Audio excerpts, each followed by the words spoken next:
News express trending batch news analysis আজকের শিরোনাম নির্বাচনে দ্বৈত নাগরিকত্ব প্রার্থী বিতর্ক বিশ্বায়নের বাস্তবতায় প্রতিনিধিত্বের প্রশ্ন। এবারে বিস্তারিত সাথে আছি আমি তামান্না শারমিন।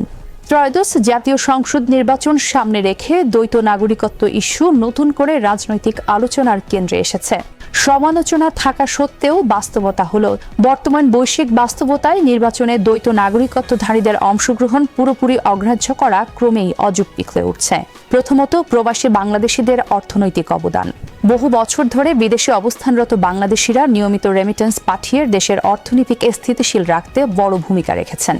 বৈদেশিক মুদ্রার সংকট কিংবা রাজনৈতিক অনিশ্চয়তার সময় এই অর্থই বাংলাদেশের অর্থনীতির ভরসা ছিল। নাগরিকত্ব যাই হোক, এই অবদান রাষ্ট্র অস্বীকার করতে পারে না। অর্থনীতিতে অংশীদার মানুষদের রাজনৈতিক অংশগ্রহণের সুযোগ সীমিত করা তাই প্রশ্ন তৈরি করে। দ্বিতীয়ত, বিশ্বায়নের বাস্তবতা। এখনকার পৃথিবীতে মানুষ একাধিক দেশে কাজ করে, বসবাস করে এবং বিনিয়োগ করে। জ্ঞান ও পুঁজির সীমান্ত মানে না।